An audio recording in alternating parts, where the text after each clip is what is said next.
So hello student welcome back to another video. अनि आज चाहिँ हामी थर्ड सेमिस्टरको सर्वेको विषयमा छलफल गर्नेछौँ। सर्वेको चाहिँ जुन एउटा न्युमेरिकल छ त्यो चाहिँ हाम्रो एक्जाममा मोस्टली सोधिरहेको हुन्छ है, एकदम 100% सोधिरहेको हुन्छ यो चाहिँ।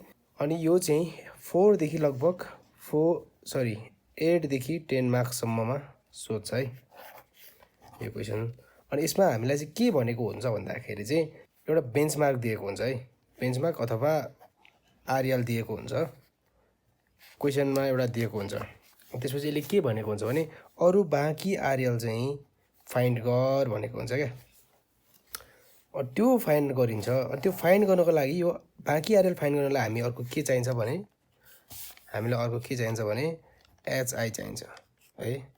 अब एचआई निकाल्नको लागि फर्स्टमा हामी के गर्छौँ त, एचआई निकाल्नको लागि यो चाहिँ एउटा सानो जानकारी मात्रै, एकछिनमा हामी न्युमेरिकलमा देखाउँछौँ है।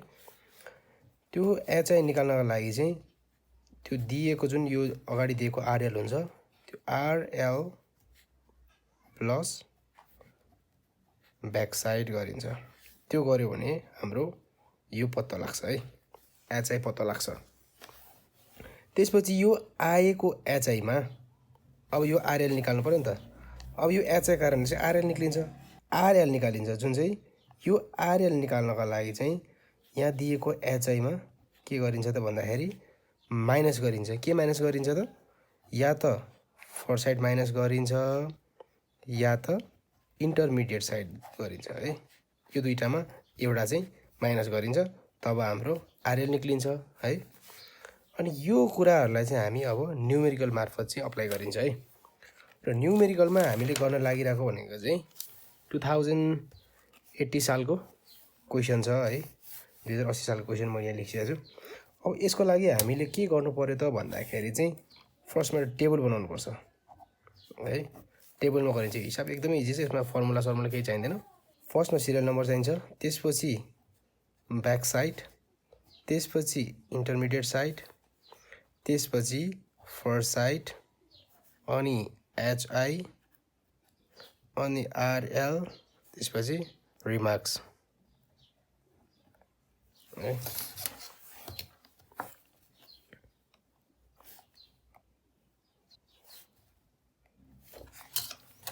अब हामीले जान्नुपर्ने भनेको चाहिँ अब यो टेबल भर्नका लागि चाहिँ स्टेसन कहाँ चेन्ज गरियो त भनेर जान्नुपर्छ। त्यसको लागि चाहिँ एउटा लजिक छ है।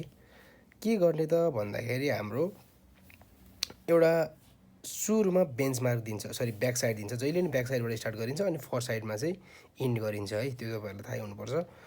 त्यसको लागि सुरुमा जहिले पनि ब्याक साइडमा के हुन्छ त, सानो अक्षर हुन्छ है। अनि इन्टरमिडिएटमा नर्मली त्यो कन्टिन्युस हुन्छ हाम्रो जुन अङ्कहरू है। अनि त्यो जब यो बढेर गयो नि, जस्तै कि यहाँ सानो अङ्क छ, यहाँबाट चाहिँ कन्टिन्युसली बढ्दैछ है, यहाँसम्म 1 बढ्दैछ, एक्कासी यहाँ ठुलो आयो है, त्यसपछि फेरि सानो छ भनेपछि अब हामीले के सोच्नुपर्छ भन्दाखेरि यो जुन बढेको ठुलो चाहिँ हाम्रो फर्स्ट साइड हुन्छ, अनि यो गएर फेरि अब कहाँ बस्छ त, ब्याक साइडमा गएर बस्छ। त्यसपछि फेरि हाम्रो यिनीहरू चाहिँ कन्टिन्युसली के भएर जान्छ त, हाम्रो इन्टरमिडिएट भएर जान्छ, अनि फेरि लास्टमा गएर चाहिँ फर्स्ट साइड बन्छ। जस्तो कि अब हाम्रो यहाँ दिएको छ 0.602 छ है ब्याक साइडमा। अब इन्टरमिडिएटमा आउँछ यिनीहरू चाहिँ 1.234, यहाँ लेख्नु मिल्दैन, यहाँ लेख्ने हो 1.234, त्यसपछि 1.860। अब यो बढ्यो है, जुन चाहिँ हामी यहाँ लेख्छौँ फर्स्ट साइडमा 2.574। अब यो सानो भागलाई हामी कहाँ लेख्छौँ त, 0.238लाई यता लेख्छौँ 0.238। त्यसपछि यो बढेपछि अब हाम्रो इन्टरमिडिएटमा जान्छ 0.914। अब यो 1.936 इन्टरमिडिएटमा हुन्छ। अब यहाँबाट एकैचोटि बढ्यो, फेरि यहाँ घटेको छ नि त, भनेपछि यो हाम्रो के हुँदो रहेछ त, अब फर्स्ट साइड हुन्छ, यो 2.872 हुन्छ। अनि त्यसपछि यो जुन आयो 0.568, यो ब्याक साइड, त्यसपछि यो इन्टरमिडिएट साइड 1.824, त्यसपछि यो हाम्रो फर्स्ट साइड भयो 2.722 है।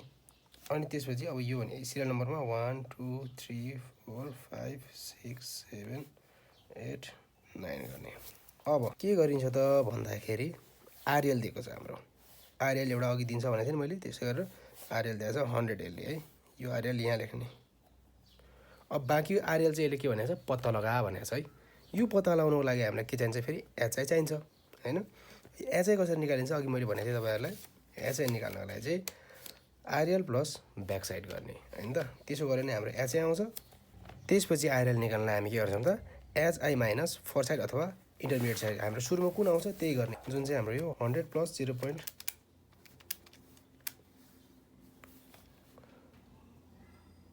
0.602 आउँछ। यो र यो एड गरेको है, प्लस गरेको। अब आरएल निकाल्नलाई चाहिँ के गरिन्छ त, माइनस गरिन्छ। मैले अघि नै भनेको छु हैन। 100.602 माइनस यो इन्टरमिडिएट साइडलाई चाहिँ माइनस गर्छौँ है। 1.234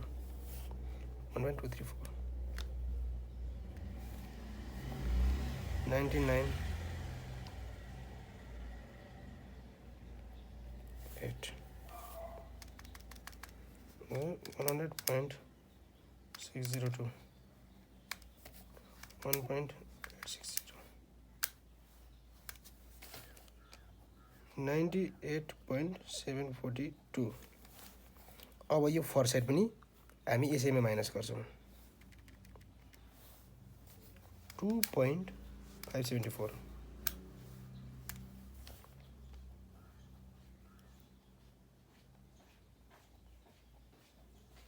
अब फेरि अब चाहिँ यहाँ के भन्छ, स्टेसन चेन्ज भएको छ नि त। फेरि हामीले अर्को एचआई निकाल्नुपर्छ।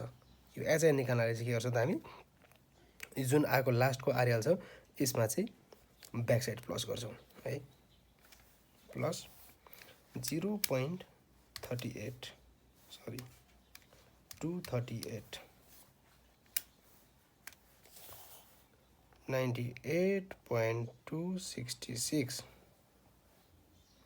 अब फेरि हामी के गर्छौँ, आरएल निकाल्छौँ 98 यसमा निकाल्छौँ। अघि यसमा अब अघि यो बाँकी यो माथिको यसमा निकालेको थियो भने अब यहाँदेखि फेरि स्टेसन चेन्ज भएपछि यसको निकाल्छ, यो एचआई मार्फत निकाल्छौँ 98.266 माइनस इन्टरमिडिएट साइड 0.914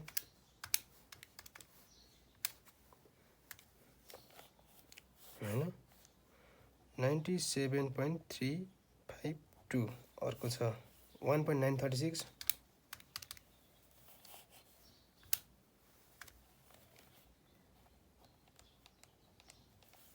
अर्को छ 2.872 95.394। अब फेरि स्टेसन चेन्ज भएको छ हैन। अब हामी फेरि के गर्छौँ, त्यो स्टेसन चेन्ज भइसक्यो, अर्को एचआई निकाल्छौँ। अर्को एचआई निकाल्नलाई आएको लास्टको आरएल प्लस ब्याक साइड भनेको 0.568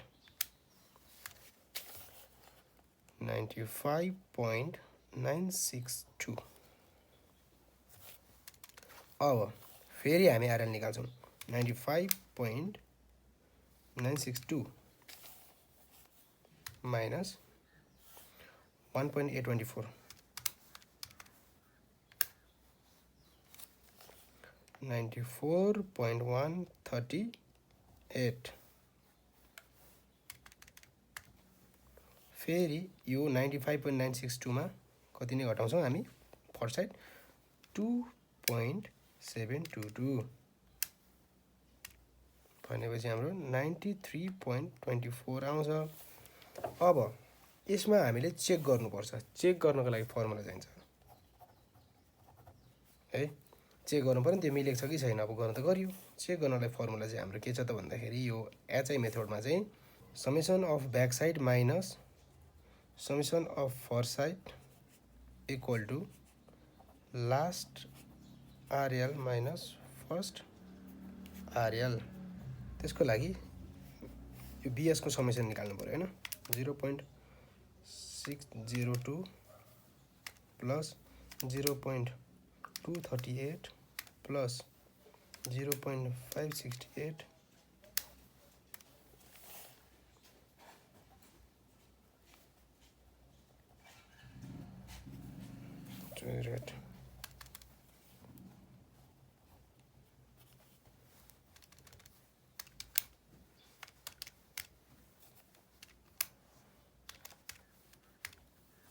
2.722 plus 2.574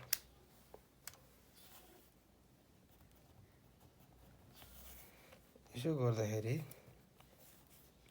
1.48 minus 168 equal to 93.24 minus यो चाहिँ एउटै आउनु पर्यो है 1.408 minus 8.168 गर्दाखेरि minus 6.76 हुन्छ त्यसै गरेर 93.24 minus 6.76 आउँछ this is the correct answer हुन्छ है र यो रह्यो एचआई मेथड अब हामी यसैलाई गर्नेछौँ अर्को राइज एन्ड फल मेथडमा गर्नेछौँ है जम्मा यसको दुईवटा मेथड छ राइज एन्ड फल मेथड र एचआई मेथड खासमा चाहिँ अब एचआई मेथड एकदम इजी वे हो र टाइम बच्छ एक्जाममा हैन राइज एन्ड फल मेथड चाहिँ अलिकति लङ टर्म जाने भएकोले अलिकति झ्याउ पनि हुन्छ है तर म गरेर चाहिँ देखाइदिन्छु